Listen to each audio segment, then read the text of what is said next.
علیکم ورحمۃ اللہ وبرکاتہ، نحمدہ ونصلی علی رسولہ الکریم، اما بعد فاعوذ باللہ من الشیطان الرجیم، بسم اللہ الرحمن الرحیم، رب اشرح لی صدری ویسر لی امری واحلل عقدۃ من لسانی یفقہوا قولی۔ کل ہم نے جنت کے بارے میں پڑھا۔ سب سے پہلے نبی صلی اللہ علیہ وسلم کے لیے جنت کا دروازہ کھولا جائے گا، اور آپ کے ساتھ آپ کی امت بھی سب سے پہلے جنت میں داخل ہوگی۔ سب سے آخر میں وہ شخص داخل ہوگا جو دوزخ سے سب سے آخر نکلے گا۔ اس کے بارے میں صحیح مسلم کی ایک روایت میں آتا ہے، رسول اللہ صلی اللہ علیہ وسلم نے فرمایا، جو آدمی سب سے آخر میں جنت میں داخل ہوگا وہ گرتا پڑتا اور گھسٹتا ہوا دوزخ سے اس حال میں نکلے گا کہ دوزخ کی آگ اسے جلا رہی ہوگی۔ پھر جب دوزخ سے نکل جائے گا تو پھر دوزخ کی طرف پلٹ کر پیچھے دیکھے گا اور اس سے مخاطب ہو کر کہے گا کہ بڑی بابرکت ہے وہ ذات جس نے مجھے تجھ سے نجات دی، یعنی میں یہاں سے نکل آیا، اور اللہ تعالیٰ نے مجھے وہ نعمت عطا فرمائی ہے کہ اولین اور آخرین میں سے کسی کو بھی وہ نعمت عطا نہیں کی۔ پھر اس کے لیے ایک درخت بلند کیا جائے گا۔ وہ آدمی کہے گا، اے میرے رب، مجھے اس درخت کے قریب کر دیجئے تاکہ میں اس کے سائے کو حاصل کر سکوں اور اس کے پانی سے پیوں۔ اللہ عز و جل فرمائیں گے، اے ابن آدم، اگر میں تجھے یہ دے دوں تو پھر اس کے علاوہ اور تو کچھ نہیں مانگے گا تو؟ وہ عرض کرے گا، نہیں ہے میرے رب۔ اللہ سبحانہ تعالیٰ سے اس کے علاوہ اور نہ مانگنے کا معاہدہ فرمائیں گے، وعدہ لیں گے۔ اللہ تعالیٰ اس کا عذر قبول فرمائیں گے کیونکہ وہ ایسی نعمتیں دیکھ چکا ہوگا جس پر اسے صبر نہ ہوگا۔ اللہ تعالیٰ اسے اس درخت کے قریب کر دیں گے، وہ اس کے سائے میں آرام کرے گا، اس کے پانی سے پیے گا۔ پھر اس کے لیے ایک اور درخت ظاہر کیا جائے گا جو پہلے درخت سے کہیں زیادہ خوبصورت ہوگا۔ وہ آدمی عرض کرے گا، اے میرے رب، مجھے اس درخت کے قریب فرما دیجئے تاکہ میں اس کا سایہ حاصل کروں اور اس کا پانی پیوں، اور اس کے بعد میں اور کوئی سوال نہیں کروں گا۔ اللہ تعالیٰ فرمائیں گے، اے ابن آدم، کیا تو نے مجھ سے وعدہ نہیں کیا تھا کہ تو مجھ سے اور کوئی سوال نہیں کرے گا؟ اور اب اگر تجھے اس درخت کے قریب پہنچا دیا تو پھر تو اور سوال کرے گا؟ اللہ سبحانہ تعالیٰ پھر اس سے وعدہ لیں گے کہ وہ کوئی سوال نہیں کرے گا، تاہم اللہ تعالیٰ اس کا عذر قبول کر لیں گے کیونکہ وہ ایسی نعمتیں دیکھ لے گا جس پر وہ صبر نہ کر سکے گا۔ پھر اللہ تعالیٰ اس کو اس درخت کے قریب کر دیں گے تاکہ وہ اس کے سائے میں آرام کرے اور پانی پیے۔ پھر اسے جنت کے دروازے پر ایک درخت دکھایا جائے گا جو پہلے دونوں درختوں سے زیادہ خوبصورت ہوگا۔ وہ آدمی کہے گا، میرے رب، مجھے اس درخت کے قریب فرما دیجئے تاکہ میں اس کے سائے میں آرام کر سکوں، اس کا پانی پیوں، اس کے علاوہ اور کوئی سوال نہیں کروں گا۔ پھر اللہ تعالیٰ اس آدمی سے فرمائیں گے، اے ابن آدم، کیا تو نے مجھ سے وعدہ نہیں کیا تھا کہ اس کے بعد تو اور کوئی سوال نہیں کرے گا؟ وہ عرض کرے گا، ہاں اے میرے رب، اب میں اس کے بعد اس کے علاوہ کوئی اور سوال نہیں کروں گا۔ اللہ تعالیٰ اسے معذور سمجھیں گے کیونکہ وہ ایسی نعمتیں دیکھے گا جس پر وہ صبر نہیں کر سکے گا، تو اللہ تعالیٰ اس کو اس درخت کے بھی قریب کر دیں گے۔ جب وہ اس درخت کے قریب پہنچے گا جو جنت کے دروازے پر ہوگا تو جنت والوں کی آوازیں سنے گا اندر سے، تو عرض کرے گا، میرے رب، مجھے اس میں داخل کر دے۔ تو اللہ تعالیٰ فرمائیں گے، اے ابن آدم، تیرے سوال کو کون سی چیز روک سکتی ہے؟ کیا تو اس پر راضی ہے کہ تجھے دنیا اور دنیا کے برابر دے دیا جائے؟ وہ کہے گا، میرے رب، تو مجھ سے مذاق کرتا ہے حالانکہ تو رب العالمین ہے، یعنی کہ ایسا بھی ہو سکتا ہے کہ اتنا کچھ مجھے مل جائے۔ تو بہرحال یہ آخری شخص ہوگا جو جنت میں داخل ہوگا اور اس کو سٹیپ بائی سٹیپ آگے لے جایا جائے گا۔ جنت میں جانے والوں کی تعداد، یعنی کتنے لوگ جنت میں جائیں گے۔ جانے والوں میں سب سے زیادہ امت محمد صلی اللہ علیہ وسلم ہوں گی، یعنی جنت میں ان کی کثرت ہوگی۔ صحیح بخاری کی روایت آتی ہے، ابن عباس سے روایت ہے، وہ کہتے ہیں کہ نبی صلی اللہ علیہ وسلم نے فرمایا، میرے سامنے امتیں پیش کی گئیں، ایک نبی گزرا، اس کے ساتھ اس کی پوری امت تھی، کسی نبی کے ساتھ چند لوگ تھے، کوئی نبی گزرا، اس کے ساتھ 10 آدمی تھے، جبکہ ایک نبی کے ساتھ 5 لوگ تھے، اور ایک نبی اکیلا گزرا۔ پھر میں نے دیکھا تو لوگوں کی ایک بہت بڑی جماعت نظر آئی۔ میں نے جبریل علیہ السلام سے پوچھا، کیا یہ میری امت ہے؟ انہوں نے کہا، نہیں، بلکہ آپ افق کی طرف دیکھیں۔ میں نے ادھر دیکھا تو ایک بہت بڑی جماعت دکھائی دی۔ جبریل علیہ السلام نے کہا، یہ آپ کی امت ہے۔ ان کے آگے آگے جو 70,000 کی تعداد ہے، ان سے نہ حساب لیا جائے گا نہ ہی انہیں عذاب ہوگا۔ میں نے پوچھا، ایسا کیوں ہوگا؟ انہوں نے کہا، یہ لوگ بدن کو داغتے نہیں، دم جھاڑ نہیں کراتے اور نہ ہی بدشگونی لیتے ہیں، بلکہ اپنے رب پر توکل کرتے ہیں۔ تو عکاشہ بن محصن اٹھے، آپ کی طرف بڑھے اور کہنے لگے آپ دعا فرمائیں اللہ مجھے ان لوگوں میں سے کر دے. آپ نے دعا کیا اللہ اسے بھی ان لوگوں میں شامل کر دے. اس کے بعد ایک اور صحابی کھڑے ہوئے اور عرض کی میرے لیے بھی دعا فرمائیں کہ اللہ تعالیٰ مجھے بھی ان لوگوں میں داخل کر دے. تو فرمایا عکاشہ تم سے بازی لے گیا. تو بہرحال نبی صلی اللہ علیہ وسلم کی امت کی ایک الگ ہی شان ہوگی قیامت کے دن، اور اس میں بھی خاص ان لوگوں کی جو اپنے رب پر بھروسہ کرتے ہیں اور بھی شان ہوگی، یعنی وہ بغیر حساب کے جنت میں داخل ہوں گے، اور ان میں سے ہر ایک کے ساتھ پھر مزید بھی ہوں گے. مسند احمد کی روایت میں آتا ہے، ابن مسعود رضی اللہ عنہ سے مروی ہے، ایک مرتبہ رات کے وقت ہم لوگ رسول اللہ صلی اللہ علیہ وسلم کے ہاں دیر تک باتیں کرتے رہے. جب صبح کو حاضر ہوئے تو آپ نے فرمایا آج رات میرے سامنے مختلف انبیاء علیہم السلام کو ان کی امتوں کے ساتھ پیش کیا گیا ہے. چنانچہ ایک نبی گزرے تو ان کے ساتھ صرف 3 آدمی تھے، ایک نبی گزرے تو ان کے ساتھ ایک چھوٹی سی جماعت تھی، ایک نبی گزرے تو ان کے ساتھ ایک گروہ تھا، کسی نبی کے ساتھ کوئی بھی نہیں تھا، حتیٰ کہ میرے پاس سے موسیٰ علیہ السلام کا گزر ہوا جن کے ساتھ بنی اسرائیل کی بہت بڑی تعداد تھی، جسے دیکھ کر مجھے تعجب ہوا اور میں نے پوچھا یہ کون لوگ ہیں؟ مجھے بتایا گیا کہ یہ آپ کے بھائی موسیٰ ہیں اور ان کے ساتھ بنی اسرائیل کے لوگ ہیں. میں نے پوچھا پھر میری امت کہاں ہے؟ مجھ سے کہا گیا کہ اپنی دائیں جانب دیکھیے. تو ایک ٹیلا لوگوں کے چہروں سے بھرا ہوا نظر آیا، یعنی افق کی طرف، جیسے پچھلی حدیث میں آتا ہے نا. پھر مجھ سے کہا گیا اپنی بائیں جانب دیکھیے. میں نے بائیں جانب دیکھا تو افق لوگوں کے چہروں سے بھرا ہوا نظر آیا، یعنی اونچی جگہ پر ہوں گے اس لیے وہ ایسے لگ رہے تھے کہ جیسے آسمان پر ہو. پھر مجھ سے کہا گیا کیا آپ راضی ہیں؟ میں نے کہا میرے رب میں راضی ہوں، میں خوش ہوں. پھر مجھ سے کہا گیا کہ ان لوگوں کے ساتھ 70,000 ایسے بھی ہوں گے جو بغیر حساب کتاب کے جنت میں داخل ہوں گے. اللہ تعالیٰ ہمیں بھی ان میں شامل کر دے.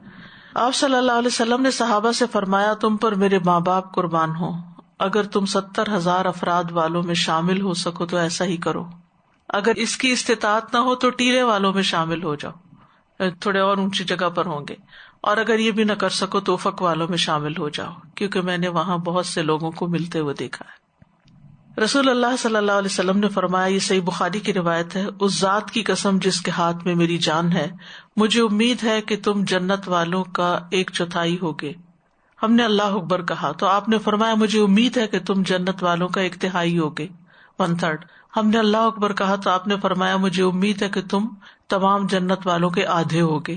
پھر ہم نے اللہ اکبر کہا، پھر آپ نے فرمایا کہ محشر میں تم لوگ تمام انسانوں کے مقابلے میں اتنے ہوگے جتنے کسی سفید بیل کے جسم پر ایک سیاہ بال، یا جتنے کسی سیاہ بیل کے جسم پر ایک سفید بال ہوتا ہے. یعنی جتنی پوری ہیومینٹی، انسانیت، لوگوں کی تعداد ہے اس میں بس تھوڑی سی تعداد ہوگی، لیکن جنت میں جو لوگ جائیں گے ان کی اکثریت امت محمد صلی اللہ علیہ وسلم پر مشتمل ہوگی. یعنی آدھی جنت جو ہے وہ امت محمد صلی اللہ علیہ وسلم سے بھری ہوئی ہوگی. اب ہو سکتا ہے آپ کے ذہن میں یہ آ رہا ہو کہ آپ نے پہلے 1/4 بتایا، پھر 1/3 بتایا، پھر 1/2 بتایا، تو ہو سکتا ہے کہ آپ کو پہلے جو علم تھا یا آپ کا اجتہاد تھا وہ یعنی 1/4 کا تھا، تو پھر جبریل نے آپ کو بتایا ہو کہ نہیں ایسا نہیں، تو آپ نے اس کو اور زیادہ کر دیا، پھر مزید فائنلی بتا دیا گیا. تو بہرحال یہاں آدھی جنت کے بارے میں آتا ہے. مسند احمد کی روایت میں جنت کی 120 صفوں میں سے 80 صفیں امت محمد صلی اللہ علیہ وسلم کی ہوں گی. رسول اللہ صلی اللہ علیہ وسلم نے فرمایا قیامت کے دن اہل جنت کی 120 صفیں ہوں گی، یعنی میدان حشر میں، جن میں سے 80 صفیں اس امت کی ہوں گی. جنت میں داخل ہونے والوں کی کثیر تعداد مساکین پر مشتمل ہوگی. صحیح بخاری کی روایت ہے، اسامہ رضی اللہ عنہ کہتے ہیں کہ نبی صلی اللہ علیہ وسلم نے فرمایا میں جنت کے دروازے پر کھڑا ہوا تو اس میں داخل ہونے والوں کی اکثریت مساکین کی تھی، مالدار حساب کے لیے روک لیے گئے تھے. دنیا کی زندگی کا ایک بڑا حصہ انسان کی ساری کوششیں اس میں لگتی ہیں کہ وہ زیادہ سے زیادہ مال حاصل کرے، کیونکہ اس کو مال کے ذریعے اپنی سیکیورٹی چاہیے ہوتی ہے کہ میں کسی کا محتاج نہ ہوں اور میرے پاس زیادہ ہو، یا پھر مال تفاخر کا باعث بنتا ہے اور مال ڈیزائرز کو پوری کرنے کا ذریعہ بنتا ہے. تو انسان جو ہے وہ مال سے محبت رکھتا ہے، اور قرآن مجید میں بھی اس کا ذکر آتا ہے وَإِنَّهُ لِحُبِّ الْخَيْرِ لَشَدِيدٌ، اور دوسری جگہ آتا ہے وَتُحِبُّونَ الْمَالَ حُبًّا جَمًّا، کہ تم مال سے بہت شدید محبت رکھتے ہو. تو یہ محبت اپنی جگہ، لیکن یہ یاد رکھے انسان کہ اگر انسان کے پاس کچھ نہیں، کیونکہ رزق بھی اللہ کی تقسیم ہے، کسی کے پاس زیادہ کسی کے پاس کم ہے، تو جن کے پاس کم ہوتا ہے وہ عام طور پر لو سیلف اسٹیم کا شکار ہو جاتے ہیں، یا اپنے آپ کو بہت بیچارہ سمجھنے لگتے ہیں، یا بعض اوقات اللہ تعالیٰ سے بہت جلد بدگمان ہو جاتے ہیں، یا یہ کہ مزاج کے اندر ایسا چڑچڑاپن آ جاتا ہے کہ جن کے پاس زیادہ ان سے حسد کرنے لگتے ہیں، یا اور اس طرح کی کئی خرابیاں پیدا ہونے لگتی ہیں، حتیٰ کہ بعض دفعہ فقر جو ہے وہ انسان کو کفر تک پہنچا دیتا ہے۔ لیکن اگر کسی کو اللہ نے مال کے ذریعے آزمایا ہے اور مال کم ہے اس کے پاس، تو اس کو یہ چیز بہت تسلی دیتی ہے، بہت اس کے لیے خوشخبری کا باعث ہے کہ وہ قیامت کے دن دوسرے لوگوں کی نسبت پہلے جنت میں پہنچ جائے گا، اور وہاں کا تو وقت اور اس کی گھبراہٹ اور خوف اور دھوپ اور پسینہ اور طرح طرح کی آفات اور فکر اور پریشانی، اس میں وقت گزارنا تو دنیا میں مشکل سے مشکل گزارے ہوئے وقت سے بھی کہیں زیادہ مشکل ہے۔ ایک اور بات یہ ہے کہ جنت میں عورتوں کی تعداد کم ہوگی۔ عمران بن حسین کہتے ہیں رسول اللہ صلی اللہ علیہ وسلم نے فرمایا، بے شک جنت میں رہنے والوں میں سب سے کم تعداد عورتوں کی ہے۔ تو اس سے یہ پتہ چلتا ہے کہ مقابلہ اور بھی سخت ہے اور زیادہ محنت اور توجہ کی ضرورت ہے۔ پھر اہل جنت کی کچھ صفات۔ آدم علیہ السلام کی صورت پر ہوں گے، یوسف علیہ السلام جیسا حسن ہوگا، اور ایوب علیہ السلام جیسا دل ہوگا۔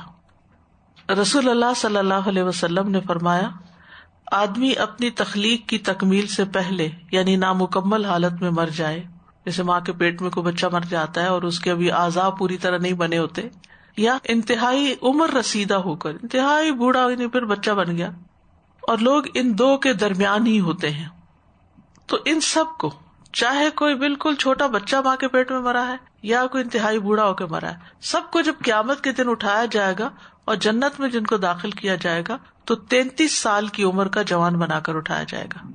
یعنی قیامت کے دن حشر کے میدان میں بھی لوگوں کی عمریں 33 ایئرس کی ہوں گی، یعنی جس میں ان کی ہوش، حواس، عقل سب کچھ انٹیکٹ ہوگا۔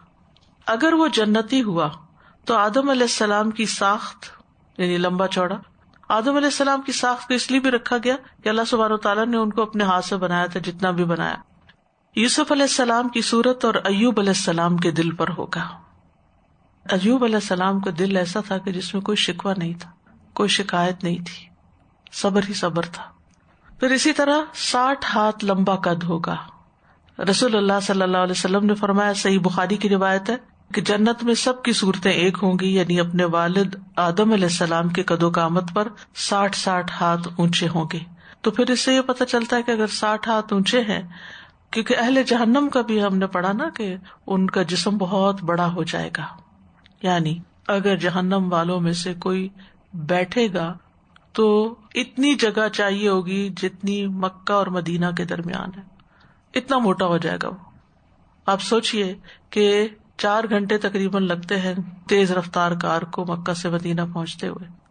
ایک جو ڈاڑھ ہوگی، دانت، وہ احد پہاڑ برابر ہوگا، کتنے بڑے مانسٹرز بن جائیں گے۔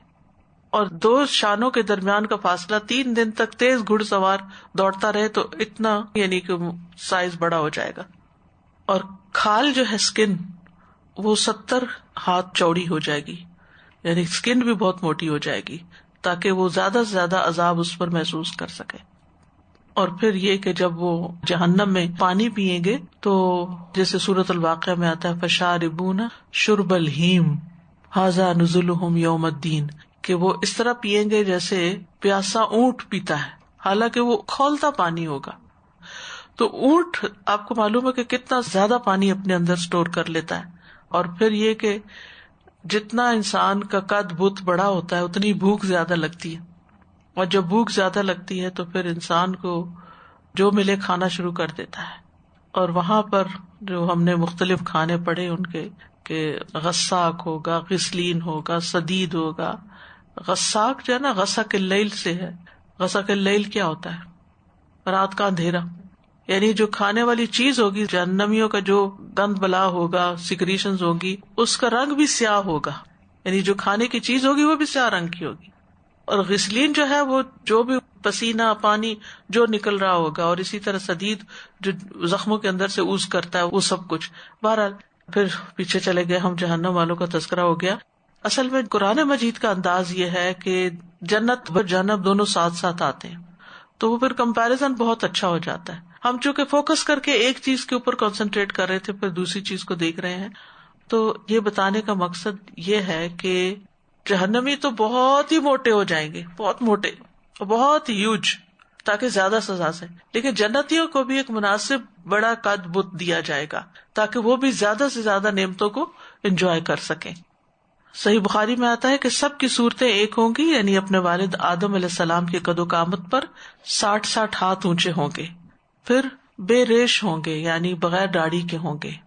نبی صلی اللہ علیہ وسلم نے فرمایا قیامت کے دن مومنوں کو اس حال میں اٹھایا جائے گا کہ ان کے جسم پر کوئی بال نہیں ہوگا، بے ریش ہوں گے، جردن مردن مکحلین، ان کی آنکھیں سرمگی ہوں گی، یعنی ایسی آنکھیں ہوں گی جیسے کسی نے سرما لگایا ہوا ہو. آنکھوں کی خوبصورتی کا ذکر کیا جا رہا ہے. تو آپ دیکھیے کہ جسم کے بال کہیں بھی ہوں تو انسان کے لیے تکلیف کا ہی باعث ہوتے ہیں، سوائے اس کے کہ سر کے بال جو کہ ایک حسن کا ذریعہ ہے، لیکن باقی بال جو ہیں غیر ضروری بالوں کی طرف اشارہ ہے کہ کوئی غیر ضروری بال جسم پر نہیں ہوں گے. پھر اہل جہنم کی تو بہت ہی غلاظت ہوگی، اور وہی غلاظت ان کو پھر کھانے کو بھی دے دی جائے گی، ان کی وامٹنگ، ان کی ہر ایک چیز، ان کا یورین، باقی بھی سب کچھ. لیکن اہل جنت پاک صاف ہوں گے. صحیح بخاری میں آتا ہے جنتی لوگ نہ اس میں تھوکیں گے، تھوک بھی نہیں آئے گی، نہ ناک سے کچھ آلائش نکلے گی، نہ پیشاب کریں گے، نہ پخانہ کریں گے، کچھ بھی، کوئی سیکریشن جسم سے نہیں ہوگی، نہ پسینہ، نہ کوئی ناک سے نکلے گا، نہ کان سے، نہ تھوک، نتھنگ، کلین، نہ بال اور نہ تھوک اور نہ کچھ. تو آپ خود سوچئے کہ کتنے نفیس لوگ ہوں گے. اور جو جسم سے پسینہ بھی نکلے گا تو مسک جیسا خوشبودار ہوگا. ایک جیسے اخلاق ہوں گے، یعنی سب کے اخلاق اچھے ہوں گے. رسول اللہ صلی اللہ علیہ وسلم نے فرمایا ان سب کے اخلاق ایک آدمی کے اخلاق جیسے ہوں گے، یعنی سب کے دل ایک جیسے ہوں گے. صحیح مسلم میں آتا ہے ان کے درمیان کوئی اختلاف نہ ہوگا، نہ ہی ان میں کوئی باہمی بغض ہوگا، ان کے دل ایک دل کی طرح ہوں گے. پھر یہ کہ اہل جنت سوئیں گے نہیں، نیند نہیں آئے گی، کیونکہ آپ نے فرمایا نیند موت کی قسم ہے، اس لیے جنت والے سوئیں گے نہیں، جاگتے رہیں گے اور انجوائے ہی کرتے رہیں گے، اور اس جاگنے میں تھکاوٹ نہیں ہوگی. پھر ورنہ دنیا میں تو انسان اگر اپنی روٹین سے ذرا بھی زیادہ جاگ لے تو وہ ڈس فنکشنل ہو جاتا ہے. وآخر دعوانا ان الحمد للہ رب العالمین. سبحانک اللہم وبحمدک، اشہد ان لا الہ الا انت، استغفرک واتوب الیک. السلام علیکم ورحمۃ اللہ وبرکاتہ.